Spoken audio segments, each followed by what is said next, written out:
afternoon, ladies and gentlemen, and we are live from downtown Toronto here. Dearly beloved, we are gathered here today to get through this thing called life. Hello, I'm Luke Michael Howard, clinical hypnotist and owner of Luke Gnosis Hypnosis. Today's Facebook Live is about my experience, my first experience ever with anxiety. I can tell you a little bit about that coming up. But in case this is the first time you have ever encountered, that's the word I'm looking for, me. My name is Luke Michael Howard, clinical hypnotist. I help people solve things they believe are unsolvable. I help people fix things they believe are unfixable. I've worked for governments and I've worked for celebrities, but I've also worked for the people that have fallen through the gaps and they're a last resort and they don't know where to turn. I have a particular set of skills that make me a nightmare for your anxiety. If you've got anxiety and you've lost all hope and you don't want to keep taking tons of medication or go through years of painful therapy, come find me. I can help you fix you. And I run a company called Luke Gnosis Hypnosis for 23 years now. Why should you listen to me when it comes to anxiety? A couple of reasons. I've treated about 5,000 to 6,000 people over the last 20 or so years overcome anxiety in one-on-one sessions. I was rated the #1 hypnotist by our #1 newspaper in Canada, in Toronto, the Star newspaper. I was rated the #1 hypnotist 2019. And I had hypnosis before all the cool kids had it for about 10 years, between about the age of 10 and 20 years of age. I had every kind of hypnosis, from general anxiety disorder to social anxiety to post-traumatic stress disorder to complex post-traumatic stress disorder, social anxiety, I'm not sure if I just mentioned that, health anxiety, almost every form of anxiety, OCD, I experienced. I am also writing a book. This is where today's story comes from, my book on anxiety, to be released later on this year. I'm currently about 17,000 words into it. And the story, I was just going through my book actually, and one of the first things I bring up is my story, my first experience of anxiety. So that's why I was inspired to come on and talk to you guys about it a bit today.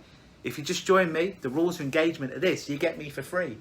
All you got to do is give me a thumbs up, give me a wave, or give me a heart on your Facebook machine just below, or simply say hi. It's only the polite thing to do, right? So I was writing a book and I was trying to think, when was the first time I experienced anxiety? And I came up with some story that I started to write when I was about 15 or 16. I wrote it and it seemed real for me at the time, and it did actually happen. But then all these other memories started to come, and I realised actually my anxiety went way back. My first experience of anxiety was when I was about 9, and I was, hey Lynn, how are you? Hey Scotty, how are you? My first experience of anxiety, excuse my finger as I scroll down. Alonda, how are you? Some people joined us, so I always like to say hi to people. Simon, how are you? So my first experience of anxiety was about 9, and I forgot about this. And I was in primary school, what we call in England. That's before 11 we go to secondary school, but it's basically our first schooling after nursery. And I had a best friend called Michael. We were really great friends. He's the guy who's responsible for getting me into wrestling some 32 years ago. Thank you, Lynn. Lynn is looking forward to the book. Awesome. Cool. Probably coming out in about 6 months. So me and Michael, great friends. He's responsible for getting me into wrestling. WrestleMania 5 back in 1989. Macho Man Randy Savage against Hulk Hogan in Trump Plaza in, I don't think it was Vegas. I think it was in New Jersey. They've got a Trump Plaza there. Or they used to. Anyways, me and Michael, thick as fish, great friends. And then what I remember had happened, we got a new friend called Lee, who was in the class. And we'd all get along and we were all into wrestling, right? And we'd watch primetime wrestling on a Friday evening when I just got satellite. We'd go to McDonald's and we'd come home about 6 p.m. After school on a Friday night with our McDonald's, and we'd watch primetime wrestling. It was some great moments. But then a weird thing started to happen. It's almost like having a three-way relationship. It gets a bit messy. And what would happen is if I was off a day sick at school, I didn't go to school today, I'd come in the following day, and Michael wouldn't talk to me. He wouldn't be my friend, and neither would Lee. They would just blank me. They'd ignore me. Wouldn't know why. It was as if Lee was trying to take my friend away from me. And I started to remember, that's the first time I remember experiencing anxiety. Now, I didn't have the words for it as a 9 or 10-year-old, but I remember not wanting to be sick, because if I was sick, then my best friend would be taken away from me and just blank me. I mean, by the end of the day, I'd be speaking with Michael, but it would fill me with this anxiety, like, is my best friend still going to be my best friend when I return to school after this sickness? So it was very, very weird, and it was unpleasant. But yeah, that was my first experience of anxiety, imagining something that hasn't happened yet. Something similar may have happened in the past, but this event that you're anxious about now hasn't actually happened. I'm anxious about going into school tomorrow or when I'm well. This event hasn't happened, but I'm projecting based on the past few experiences that my friend's not going to be my friend. I'm going to be uncomfortable the whole day, and it's just going to be weird and uncomfortable and unpleasant. That's what anxiety is. It's projecting things into the future. Doesn't mean those things haven't happened in the past, but you're not anxious about things that have happened in the past. You're anxious about them happening in the future. And I realised, if you will, that was kind of like the origin story of me remembering. There may have been other times, but that's the first time after some investigation and going through the files of my mind that I can remember experiencing the symptoms of anxiety. And that seed was planted in it, and it lasted in some form or fashion for about 10, 11 years, for about the age of 20. And that little seed gone untreated. And remember, I'm a 9 or 10-year-old kid. What the fuck do I know about anxiety and how to treat it, right? I didn't have the skills that I have now. Can't blame that kid. But that little seed of worrying about my friend being my friend, it actually blossomed, if that's the right word, in some ugly, kind of prickly, thorny bush, where it turned into health anxiety. I was getting sick a lot, weak immune system as a kid. Social anxiety, where I sequestered myself into my bedroom for much of my teenage years.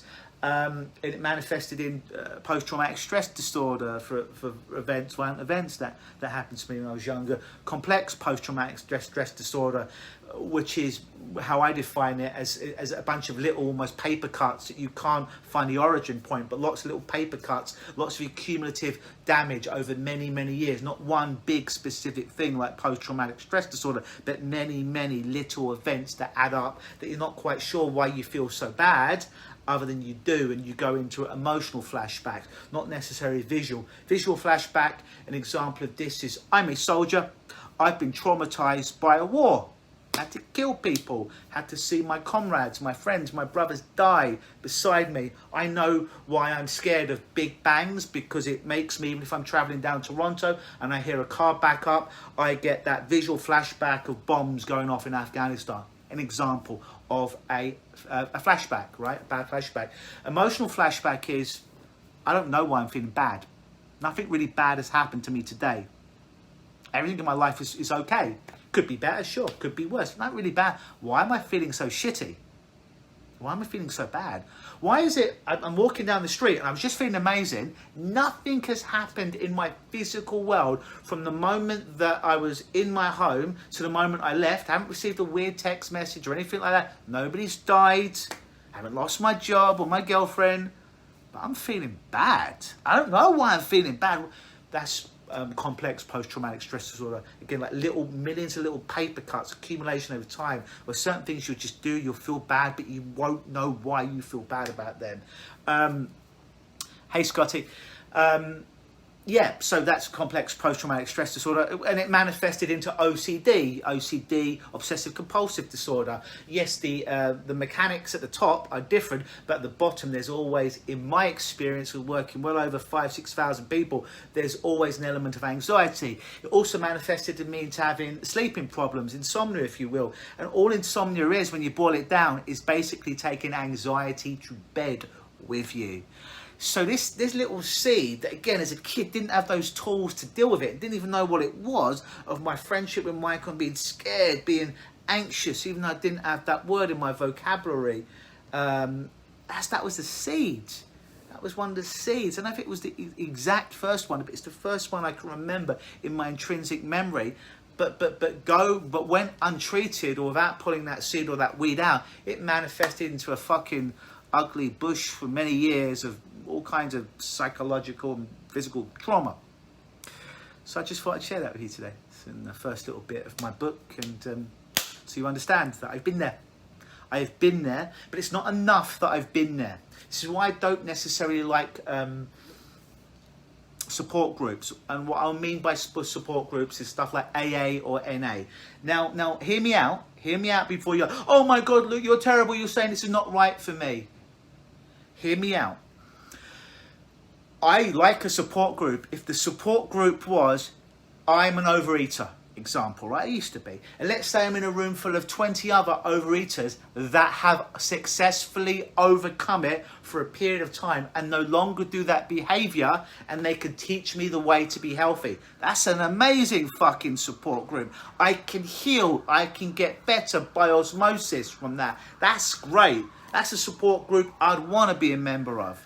However, a support group where I have 20 people who are in the same position as me, who are going through the struggles every day, who haven't found a way out, for a period of time that they know is permanent, or as permanent as it can be for them, oftentimes, in my experiences, keeps people trapped. Now, yes, some people may say, yeah, it just makes me feel supported.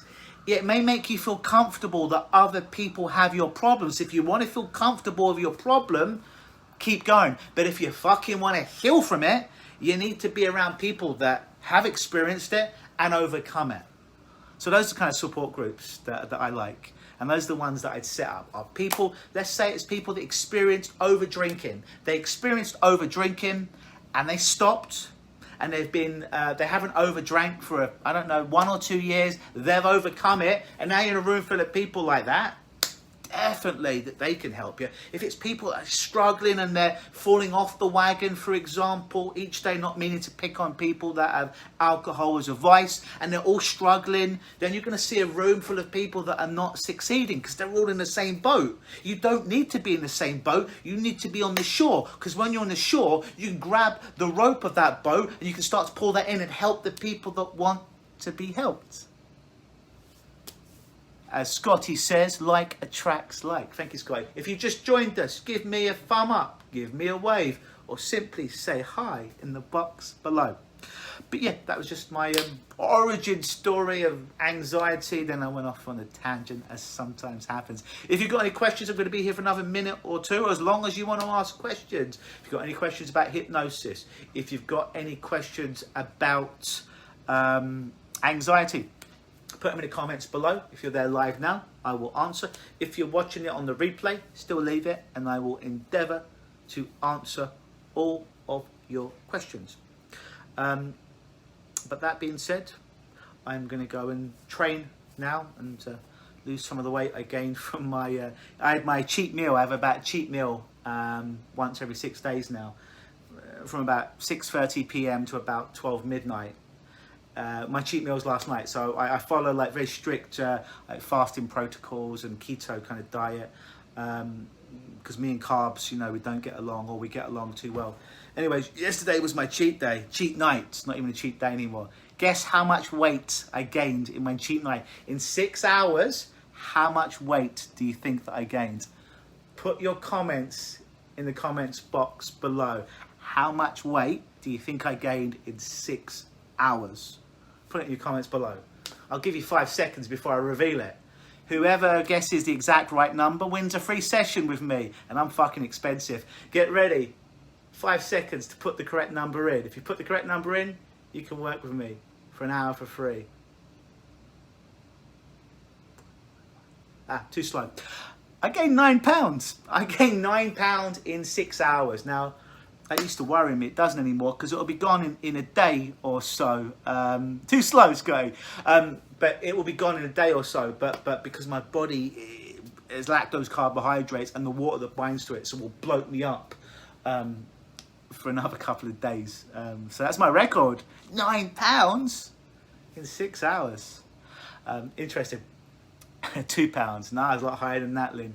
But no, it'll be gone. That used to be an anxiety for me as well. But because I've got many reference experiences of making it disappear in about 2 days, it will go. It's actually a good thing for the metabolism, because if you're eating a certain way every day, your body gets used to it. But if you throw a spanner in the works occasionally, it jolts up the metabolism, gives you more calories, fills the body with glycogen, and body doesn't quite know what's going on. That's why all diets work initially up front very well, but then when your body starts to down regulate, it kind of knows what to expect, and it will start to turn down your metabolism. So when you throw a curveball in there every now and then, I recommend, it's different, a little bit different for different people, but for me, every 5 to 10 days I'll have a day or a cheat meal, and it'll boost it up, and metabolism doesn't know what's going on, and it just jolts it up a little bit, which is a good thing, and it helps to keep me sane as well.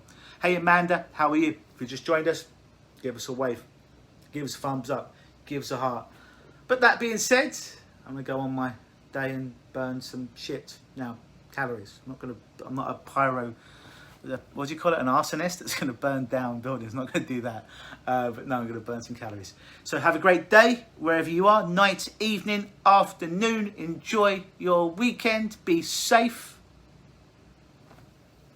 Always believe.